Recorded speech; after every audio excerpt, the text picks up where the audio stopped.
अस्सलाम वालेकुम dear student. हमने एडिमा स्टार्ट किया था और एडिमा में हमने introduction to oedema, intracellular oedema and interstitial oedema पढ़ लिया था। तो आज हमारा लास्ट टॉपिक है that is types of oedema. अब जितने भी हमने एडिमा पढ़े हैं तो हमारी बॉडी में कहीं पे भी एडिमा हो सकता है। On the basis of cause, on the basis of site हम उसको नाम दे देते हैं कि ये वाला एडिमा है। तो मोस्ट क्लिनिकली जितने भी पेशेंट आते हैं एडिमा के तो कुछ काज के बेस पे आते हैं। जो क्लिनिकली प्रेजेंटिंग एडिमेटस पेशेंट होते हैं या टाइप ऑफ एडिमा होते हैं जो कि हम क्लिनिकली कंसिडर करते हैं और उसे ट्रीट करते हैं, तो वो बेसिक टाइप्स जो है वो आज हम स्टडी करेंगे। तो उसमें जो सबसे पहले टाइप ऑफ एडिमा आता है that is called generalised oedema. एक पेशेंट है वो आया है आपके पास एडिमा के साथ, तो वो जनरलाइज एडिमा के साथ है। तो जनरलाइज एडिमा वो एडिमा होता है जिसमें पूरी बॉडी में जो फ्लूइड की एक्सेसिव एकमुलेशन हो जाती है। जनरलाइज जैसे नाम से ही जाहिर है कि जनरली एक लोकलाइज एरिया में नहीं होगा, एक जगह पे नहीं होगा, पूरी बॉडी में जो है फ्लूइड की एक्सेसिव एकमुलेशन होगी। तो that is called generalised oedema. अब जनरलाइज एडिमा किस वजह से हो सकता है? First cause for generalise oedema is a right side heart failure. For example ये राइट साइड है। अब इसका काम क्या होगा कि सुपीरियर वेना केवा से ब्लड आएगा इनटू राइट एट्रियम से जाएगा राइट वेंट्रिकल में और राइट वेंट्रिकल से जाएगा पल्मोनरी आर्टरी में। एंड इन्फीरियर वेना केवा से भी होल नीचे बॉडी से ब्लड आएगा और right side of the heart में और right side of the heart से पल्मोनरी सर्कुलेशन के ज़रिए left side of the heart पे जाएगा। लेकिन अगर किसी बंदे का right side of the heart fail है, ये क्या है, राइट साइड जो हार्ट है वो फेल हो चुका है, तो ये जो सुपीरियर वेना केवा ब्लड लेके आ रहा है and inferior vena cava blood लेके आ रहा है from upper part of the body and from lower part of the body, तो वो right side of the heart पे आएगा। तो right side of the heart उस ब्लड को पंप ही नहीं कर पाएगा। जब वो ब्लड पंप नहीं कर पाएगा ड्यू टू फेलियर, तो क्या होगा कि upper part of the body में भी वीनस एकमुलेशन हो जाएगी and lower part of the body में भी सारी की सारी वीनस एकमुलेशन हो जाएगी। अब जहाँ पे भी वीनस पुलिंग होगी, वीनस ब्लड एकमुलेशन होगी, तो वहाँ पे टिश्यू के अंदर upper part of the body के टिश्यू के माइक्रोवास्कुलेचर में भी हाइड्रोस्टैटिक प्रेशर बढ़ेगा, जो कि हम डिटेल से एक्सप्लेन कर चुके हैं प्रीवियस लेक्चर में। And lower part of the body के टिश्यू के माइक्रोवास्कुलेचर में हाइड्रोस्टैटिक प्रेशर बढ़ेगा और बॉडी के हर एक टिश्यू में क्या हो जाएगा, एडिमा काज हो जाएगा। तो जनरलाइज एडिमा काज हो जाएगा। First cause for generalise oedema is right side heart failure. Second cause क्या हो सकता है? फॉर एग्जाम्पल यहाँ पे मैंने लिवर ड्रा किया है। अब लिवर एक प्रोटीन जो है कंटिन्यूसली बनाता है and that protein called albumin. Protein का अल्ब्यूमिन। अब अल्ब्यूमिन का काम क्या होता है कि वो यहाँ पे कोलाइड ऑस्मोटिक प्रेशर मेंटेन करके रखता है।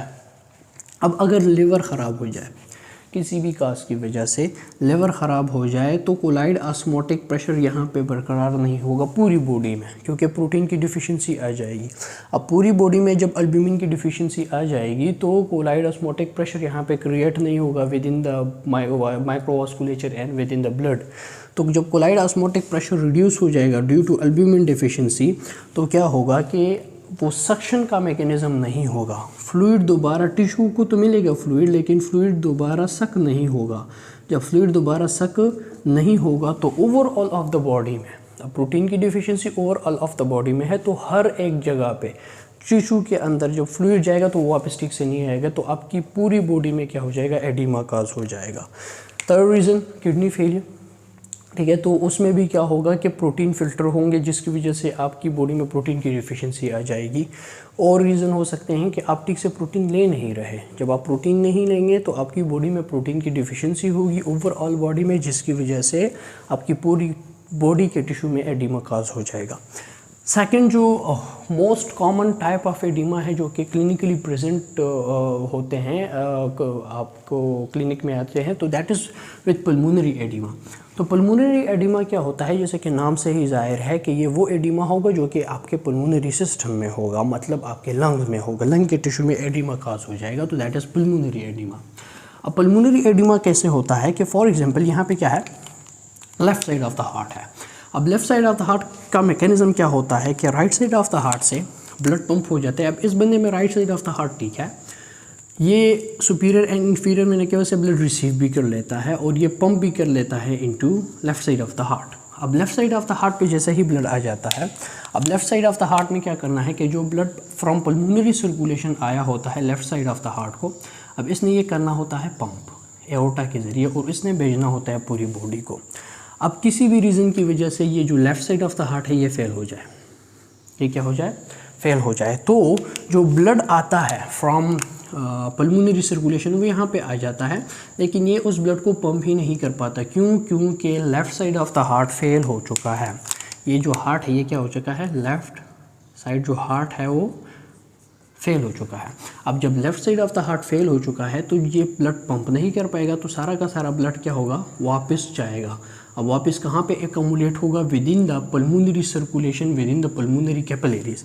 अब जैसे ही यहाँ पे ये ब्लड जो है एकमुलेट होना स्टार्ट हो जाएगा तो यहाँ पे अगेन क्या होगा, हाइड्रोस्टैटिक प्रेशर इंक्रीज़ हो जाएगा, जिसकी वजह से बहुत ही ज़्यादा जो फ्लूइड है वो चला जाएगा इनटू पल्मोनरी टिश्यू, लंग के टिश्यू में, और यहाँ पे क्या हो जाएगा, पल्मोनरी एडिमा काज हो जाएगा। सेकंड, यहाँ पे और काजेस भी हो सकते हैं। फॉर एग्जांपल यहाँ पे इन्फ्लेमेशन है with in the pulmonary system, with in the lung. अगर यहाँ पे कोई इन्फ्लेमेटरी डिजीज़ हैं तो उसकी वजह से भी वास्कुलर परमेबिलिटी बढ़ेगी। वास्कुलर परमेबिलिटी बढ़ने की वजह से वहाँ पे लोकलाइज ऐसे एक जगहों पे एडिमा हो सकता है। तो ये दो मोस्ट क्लिनिकली प्रेजेंटिंग जो है एडिमा के टाइप आते हैं क्लिनिक में, जो कि आप लोग ट्रीट करते हैं। एक और एडिमा का टाइप आता है, that is cerebral oedema on the basis of site. Cerebral oedema जैसे कि नाम से ही जाहिर है कि कहाँ पे होगा, टिश्यू में, ब्रेन के टिश्यू में होगा। अब ब्रेन के टिश्यू में for example normally blood brain barrier होता है। अगर किसी भी रीज़न की वजह से यहाँ पे ब्रेन के टिश्यू में क्या हो जाए कि वो जो ब्लड जो फ्लूइड है वो एकमुलेट हो जाए इनटू ब्रेन टिश्यू एक्सेसिवली, तो that is called cerebral oedema.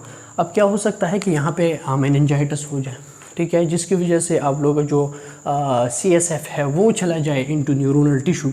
इसके अलावा यहाँ पे ट्रॉमा हो जाए, अगर कोई एक्सीडेंट कर लेता है और उसके यहाँ पे हेमरेज हो जाता है, तो विद इन द वेसल्स जो ब्लड होगा, जो फ्लूइड होगा, वो सारा का सारा जाएगा इनटू ब्रेन टिश्यू और यहाँ पे सेरेब्रल एडिमा काज हो जाएगा। एक और जो क्लिनिकली प्रेजेंटिंग एडिमा होता है, that is due to renal cause. अगर किसी बंदे का किडनी जो है वो ख़राब हो जाए, ठीक है, किडनी के डिफरेंट टाइप्स ऑफ डिजीज़ होते हैं। अगर किडनी की फिल्ट्रेशन ज़्यादा हो जाए, यहाँ पे इन्फ्लेमेशन हो जाए, with in the kidney nephritis हो जाए, तो यहाँ पे जो फिल्ट्रेशन होगी फ्रॉम किडनी वो ज़्यादा हो जाएगी। अब जैसे ही फिल्ट्रेशन ज़्यादा हो जाएगी तो यहाँ पे किडनी नॉर्मली जो एल्ब्यूमिन को होती है इनफिल्ट्रेटेड होती है, क्योंकि एल्ब्यूमिन मैक्रोमॉलिक्यूल है।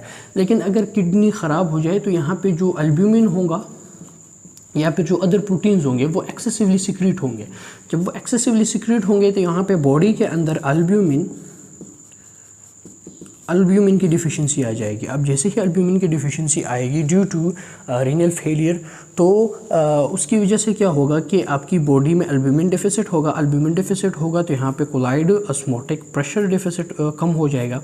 कोलाइड ऑस्मोटिक प्रेशर कम हो जाएगा तो विद इन द बॉडी आपकी एडिमा काज हो जाएगा। तो ये जो एडिमा है ये किडनी फेलियर की वजह से है या किडनी में किसी डिजीज़ की वजह से है, तो दैट्स वाई हम इस एडिमा को क्या कहते हैं, रीनल एडिमा कहते हैं।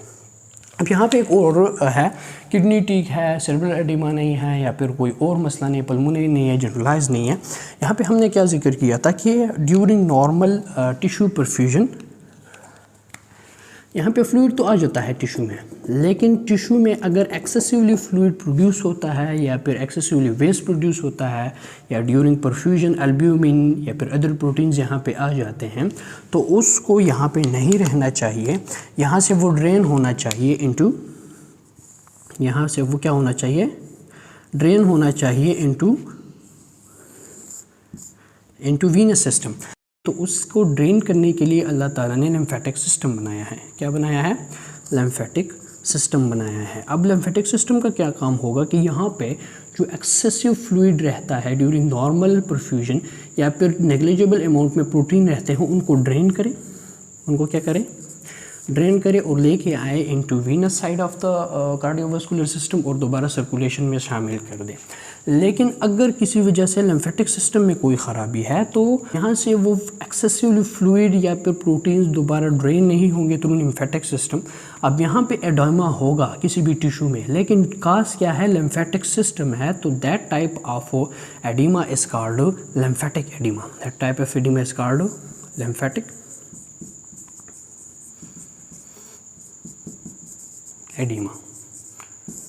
तो ये एक और काज है एडिमा का, क्लियर, एक और टाइप है एडिमा का।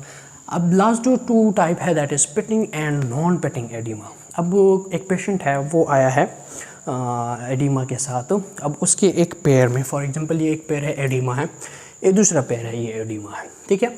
अब यहाँ पे जब भी हम इस पेशेंट को चेक करते हैं तो हम यहाँ पे क्या करते हैं, एक डिप्रेशन क्रिएट करते हैं विद इन द फुट, ठीक है। अब यहाँ पे अगर हमने डिप्रेशन क्रिएट करी, फिंगर के ज़रिए क्या करी, डिप्रेशन क्रिएट करी, और वो डिप्रेशन यहाँ पे क्रिएट हुई, वो डिप्रेशन यहाँ पे क्रिएट हुई, एक पिट प्रोड्यूस हुआ फॉर शॉर्टेज ऑफ टाइम के लिए, और जब हमने वो प्रेशर रिलीज़ कर दिया तो वो पिट दोबारा से क्या हो गया, रीफिल हो गया। पिट प्रोड्यूस हुआ जब हमने डिप्रेशन क्रिएट करी, और जब हमने फिंगर हटाया तो दोबारा से पिट वो क्या हो गया, जो है वो दोबारा से बढ़ गया और वो वाला एरिया दोबारा से ठीक हो गया। तो that type of oedema is called pitting oedema.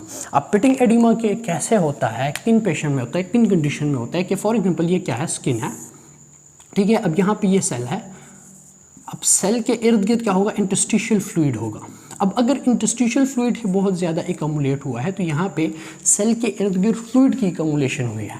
अब जब मैं यहाँ पे पिट करूँगा तो मैं फ्लूइड को इधर उधर कर दूँगा, ठीक है, मैं फ्लूइड को क्या कर दूँगा, इधर उधर कर दूँगा, तो यहाँ पे पिट प्रोड्यूस हो जाएगा, और वो फ्लूइड दोबारा जब मैं पिट रिलीज़ करूँगा, प्रेशर रिलीज़ करूँगा, तो वो फ्लूइड दोबारा अपनी जगह पे आ जाएगा, और यहाँ पे जो है वो जगह बढ़ जाएगी, वो पिट दोबारा से डिप्रेशन के हटाने से दोबारा से ठीक हो जाएगा।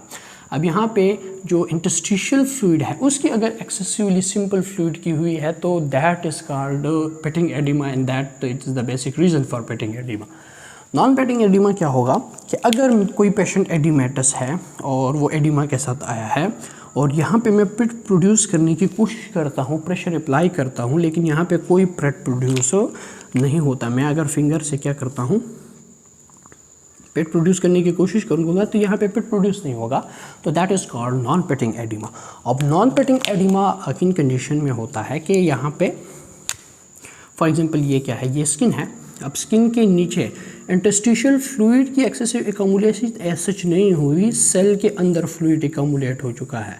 अब सेल के अंदर जब फ्लूइड एकमुलेट हो चुका है तो वो सेल आपस में ऐसे जुड़ जाते हैं, क्योंकि उनका साइज़ इंक्रीज़ हो जाता है, तो वो आपस में ऐसे स्टक हो जाते हैं, तो यहाँ पे स्पेस प्रोड्यूस नहीं होती। अब इंटरस्टिशियल फ्लूइड नहीं है, सेल का साइज़ बढ़ चुका है due to oedema, intracellular oedema है। अब यहाँ पे मैं जब पिट प्रोड्यूस करूँगा तो मैं इन सेल को ऐसे हटा नहीं सकता, तो यहाँ पे कोई पिट प्रोड्यूस नहीं होगा, तो that is called non pitting oedema. तो ये सब वो टाइप ऑफ एडिमा है जो कि मोस्टली क्लिनिकली प्रेजेंटिंग होते हैं, मोस्टली क्लिनिक में आते हैं और हम इसे ट्रीट करते हैं। Most common type of oedema है। अगर इन टाइप में कोई भी क्वेश्चन है आप लोगों का तो मुझसे पूछ सकते हैं। Thank you so much.